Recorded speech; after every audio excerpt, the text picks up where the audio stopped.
여러분은 정기 건강검진을 매년 받고 계신가요?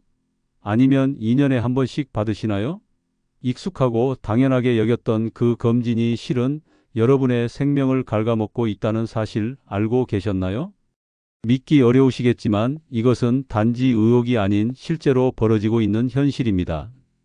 특히 70세 이후부터 받게 되는 상당수의 건강검진은 건강을 지키는 방패가 되기보다 오히려 삶의 질을 떨어뜨리고 근거 없는 불안과 불필요한 치료, 그리고 만만치 않은 경제적 부담만을 안겨줄 수 있습니다. 하버드 의과대학의 연구 결과에 따르면 70세 이상 노인 중 68%가 실제로는 불필요한 검사를 받고 있으며 이로 인해 정확하지 않은 진단과 부적절한 치료에 노출되고 있습니다. 더 충격적인 점은 젊은 층에게 유익할 수 있는 일부 검사가 오히려 노년층에게는 해가 될 수 있다는 것입니다. 지난주 저는 83세 아버지를 모시고 종합병원을 다녀왔습니다. 정기 검진 결과 일부 수치가 기준치를 조금 벗어났다는 이유로 추가 검사를 권유받았지만 의사 선생님의 설명을 들으며 그 검사들이 아버지의 연령대에서는 큰 의미가 없을 수도 있다는 사실을 깨달았습니다. 선생님, 이 모든 검사가 정말 필요한 건가요? 라고 여쭤보자 의사는 조용히 고개를 끄덕이며 솔직히 말씀드리자면 연령에 따라 검사들의 효용이 달라지기 때문에 꼭 필요한 검사만 선별해야 합니다. 라고 대답했습니다. 국가에서 시행하는 건강검진은 사실 모든 연령층을 하나의 기준으로 엮어 설계된 제도입니다. 40대의 생리적 기준과 80대의 기준이 같을 리 없는데도 우리는 동일한 잣대로 평가받고 있습니다. 콜레스테롤 수치만 보더라도 70세가 넘은 사람에게는 다소 높은 수치가 오히려 생존율을 높인다는 연구 결과도 있습니다. 그런데 우리는 여전히 정상 범위라는 이름 아래 그들을 병자로 만들고 있는 건 아닐까요? 대장 내시경 같은 검사도 나이가 들수록 위험 부담이 커집니다.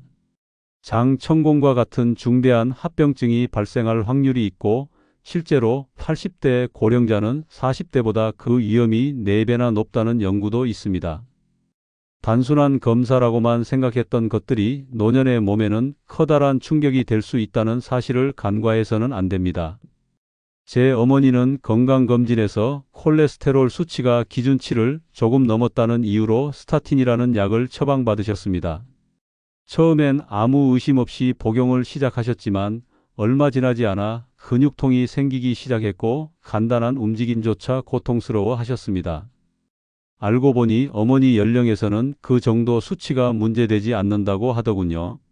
결국 약을 끊고 나서야 몸이 다시 편안해지셨습니다. 추가로 받게 되는 정밀 검사, 약물, 병원 방문 횟수는 결코 가볍지 않은 비용을 동반합니다.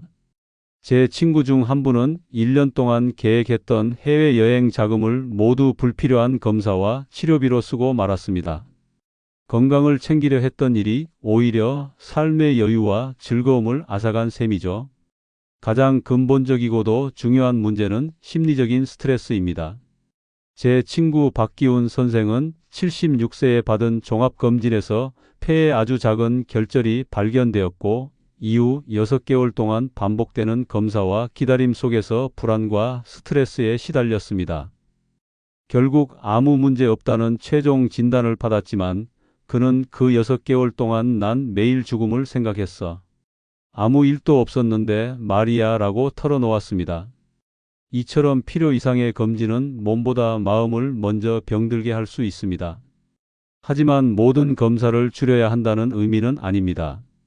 나이가 들수록 우리 몸은 조용히 그러나 확실하게 변화를 맞이합니다. 이러한 변화에 현명하게 대처하기 위해서는 무엇보다 자신의 몸에 귀 기울이고 필요한 부분을 섬세하게 살피는 일이 중요합니다. 고혈압은 조용히 아무런 증상 없이 다가와 어느 날 갑자기 뇌졸중이나 심장마비 같은 치명적인 결과로 이어질 수 있습니다. 저는 매일 아침 아버지의 혈압을 직접 측정해 드리고 기록합니다. 처음엔 그저 하찮게 느껴졌던 이 작은 습관이 지금은 하루를 여는 중요한 의식이 되었죠. 아버지도 아침에 혈압부터 재고 나면 오늘 내 몸이 어떤 상태인지 숫자만 봐도 감이 와. 내 하루가 거기서 시작되는 거야 라고 말씀하십니다. 당뇨병은 신체의 다양한 합병증을 유발할 수 있고 특히 노년기의 삶의 질을 현저히 저하시키는 대표적인 질병입니다. 저희 이웃 김할아버지는 75세에 당뇨 진단을 받으신 후 매일 아침 30분 걷기를 실천하셨습니다. 그 결과 1년이 지나지 않아 약을 끊고도 혈당이 정상으로 돌아왔습니다. 걷기를 시작하고 나니까 잠도 잘 오고 기분도 한결 나아졌어. 사실 당뇨가 내 인생을 다시 돌려놓은 계기가 됐지라며 웃으시는 모습이 인상적이었습니다. 골밀도 검사는 특히 폐경을 겪은 여성에게 중요합니다. 제 어머니는 67세에 골다공증 판정을 받으셨고 그 후로 칼슘과 비타민 D 보충제를 꾸준히 챙겨 드셨습니다. 지금 78세가 되신 어머니는 여전히 똑바로 걷고 계단도 문제없이 오르내리십니다. 꾸준함이 건강의 기둥이 된 사례입니다. 나이가 들면서 청력과 시력이 점차 퇴화하는 건 자연스러운 일입니다. 하지만 그 변화를 방치하면 외부 세계와의 연결이 끊기고 이는 고립감과 우울증, 심지어 인지 기능 저하로도 이어질 수 있습니다. 저희 삼촌은 청력이 떨어졌지만 처음에는 보청기 착용을 꺼리셨습니다. 괜찮아, 아직 괜찮아. 괜히 거추장스럽게 뭐 그걸 껴. 하지만 가족들과의 대화가 줄고 표정에서도 어두운 기운이 감돌기 시작했죠. 결국 보청기를 착용한 뒤 삼촌의 얼굴엔 다시 웃음이 돌아왔고 이전의 말수가 하나둘 되살아났습니다. 노년기의 우울감은 단순한 기분 변화로 여겨져 종종 방치되곤 합니다. 저희 어머니도 아버지께서 돌아가신 이후 밤마다 깊은 불면에 시달리셨고 의욕도 눈에 띄게 줄어들었습니다. 처음엔 저희 가족도 그냥 나이가 들어서 그러신 거라 생각했죠. 하지만 우울증 검사를 통해 정확히 진단받고 상담과 치료를 병행하신 결과 눈빛이 다시 맑아졌습니다. 처음엔 내가 우울증이라고는 상상도 못했어. 그냥 다 나이 탓인 줄 알았거든. 근데 치료받고 나니까 세상이 다시 색을 입더라라고 하시던 어머니의 말씀이 아직도 생생합니다. 이 5가지 검사는 단순히 질병을 찾기 위한 것이 아닙니다.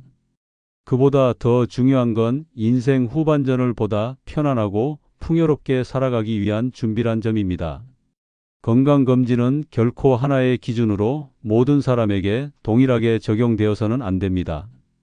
자신의 몸 상태, 가족력, 생활 습관을 고려한 맞춤형 계획이 필요합니다. 78세 박 선생님이 해주신 말씀이 아직도 기억에 남습니다. 나는 부모님이 다 심장병으로 돌아가셔서 그쪽 검사는 꼬박꼬박 챙겨. 하지만 암 검사는 이젠 받지 않아. 내 몸이 뭘 더 받아들일 수 있는지 그건 내가 가장 잘 알거든. 이처럼 나이 들어가는 길 위에서 우리는 더 많은 것을 제거하는 것이 아니라 더 정확하게 선택하는 법을 배워야 합니다. 건강검진만큼이나 중요한 것은 일상의 건강 습관입니다. 매일을 어떻게 살아가느냐, 그 사소한 반복이 때론 의사의 처방보다 더 강한 힘을 발휘합니다. 믿기 어렵겠지만 70대 이후에는 정기검진보다 일상의 건강 습관이 삶의 질에 더 큰 영향을 준다는 연구도 있습니다. 제 이웃인 정할아버지를 떠올려 봅니다. 92이라는 나이에도 매일 아침 공원을 3바퀴나 돌며 걷는 분이세요. 비가 오든 눈이 오든 단 하루도 빠짐없이요. 어느 날 그분이 말씀하셨어요.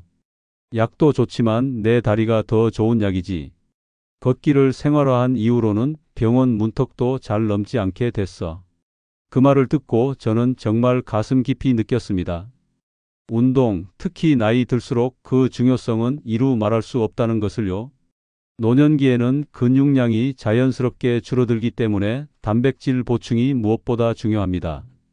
하지만 치아가 약해지고 소화 기능도 예전 같지 않아 단백질 섭취에 어려움을 겪는 어르신들이 많습니다. 저희 어머니도 고기를 씹기 힘들어 하셔서 두부, 계란, 생선처럼 부드럽고 소화가 잘 되는 식품들을 식단에 꼭 포함시키려 애쓰고 있어요. 수분 섭취도 매우 중요합니다. 나이가 들면 목이 마르다는 감각조차 흐릿해져서 탈수 상태에 빠지기 쉽습니다. 저는 아버지를 위해 알람을 설정해 정해진 시간마다 물을 드시게 하고 있습니다.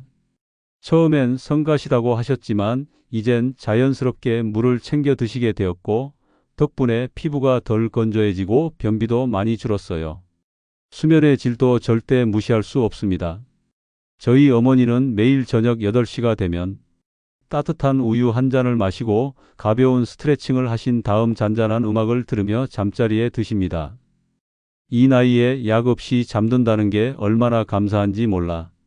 내 저녁 습관이 보약보다 낫다니까.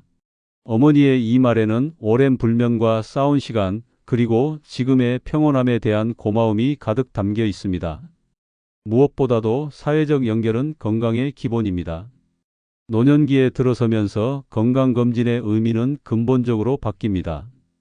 젊었을 때는 질병을 조기에 발견하고 신속하게 치료하는 것이 중요했다면 인생의 후반부에는 얼마나 오래 사느냐보다 어떤 삶을 살아가느냐가 더 중요해집니다. 88세의 윤 선생님 이야기가 그 대표적인 예입니다. 어느 날 대장암 검진 결과에서 이상 소견이 발견되었고 의사는 대장 절제 수술을 권유했습니다. 그러나 윤 선생님은 자신이 처한 현실과 삶의 우선순위를 깊이 고민한 끝에 수술 대신 증상 완화에 집중하기로 결정하셨어요. 내가 남은 시간을 병원 침대에서 보내고 싶진 않아. 긴 회복 기간을 감내하기보다는 지금 내가 할 수 있는 일을 하며 살고 싶어. 처음에 그 말을 들었을 땐 충격이 컸습니다. 하지만 시간이 지나면서 저는 그분의 결정을 이해하게 되었습니다. 그는 이후 2년 동안 병세를 잘 관리하며 손자들과 더 많은 시간을 보내고 평생 꿈꿔왔던 제주도 여행도 다녀왔습니다. 고통스러운 치료 대신 자신만의 방식으로 인생의 마지막 장을 빛나게 완성해낸 것이죠. 결국 진정한 의미의 건강이란 단순히 수명을 늘리는 것이 아니라 내가 사랑하는 일들을 계속 해낼 수 있는 힘을 지키는 데 있다는 걸 그분은 삶으로 보여주셨습니다. 저희 어머니가 말씀하시는 것처럼 내게 건강이란 내 손주를 안아줄 수 있는 힘이고 내 정원을 가꿀 수 있는 기쁨이고 오랜 친구와 커피 한잔하며 웃을 수 있는 여유야. 그 한마디 속에는 삶을 향한 애정과 건강의 진짜 의미가 고스란히 담겨 있습니다. 부디 오늘의 이야기가 여러분의 마음에 새로운 관점을 심어 주었기를 바랍니다. 불필요한 검사나 치료에 시간과 돈, 에너지를 쏟기보다는 지금 이 순간 내 삶에서 진정으로 소중한 것에 집중할 수 있는 지혜를 가지게 되시길 바랍니다.